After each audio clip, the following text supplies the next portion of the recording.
A Xunta destina preto de 10 millóns para mellorar a formación de 4.300 persoas en situación de desemprego. O presidente da Xunta avanzou que en 2020 estará rematada a sinalización de todos os itinerarios do Camiño de Santiago tras un investimento de 12 millóns de euros. Estes foron dous asuntos tratados hoxe no Consello da Xunta.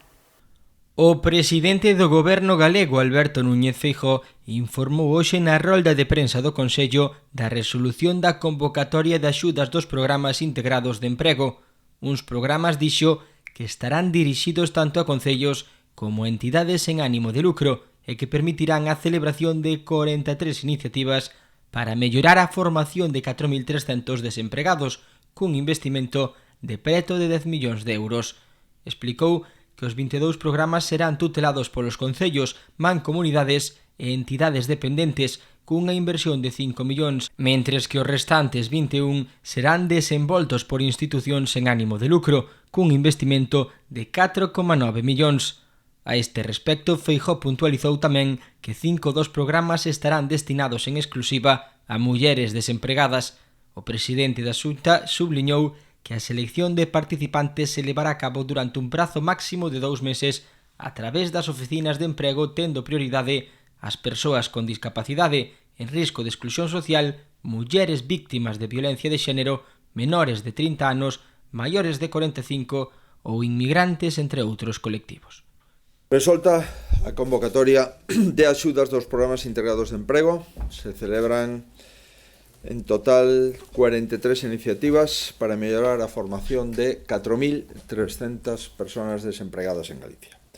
Para lograrlo vamos a facer un investimento de 10 millóns de euros, 22 programas van a ser tutelados polos concellos, mancomunidades ou entidades locales, e 21 lle corresponden ás institucións sen ánimo de lucro. Estes programas están destinados á obtención polo menos de un certificado de profesionalidade que sexa válido en todo o territorio español.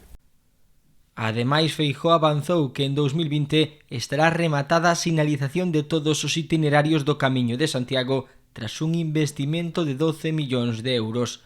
Dende 2015 sinalizáronse máis de 1.650 kilómetros do camiño con máis de 5.542 sinais en 126 concellos das 4 provincias. En concreto, instaláronse 3.752 fitos de pedra, 1.135 cunchas de cerámica, 165 cunchas de bronce e 490 sinais verticais. O presidente da Xunta incidiu en que todos os concellos menos un están permitindo a sinalización dos camiños de Santiago no transcurso do seu termo municipal. Facemos balance da sinalización do camiño.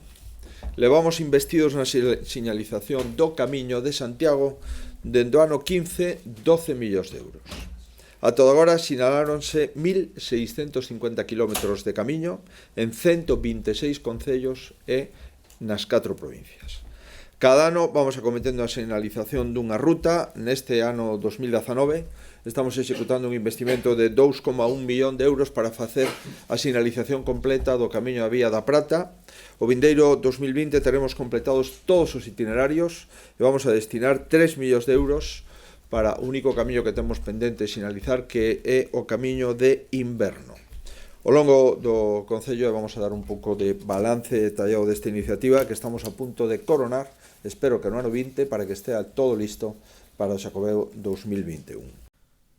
Por último, anunciou o inicio dos trámites de contratación das obras de ampliación e reforma do Hospital Público Gran Montecelo en Pontevedra, cuxa primeira fase suporá un investimento de case 115 millóns de euros.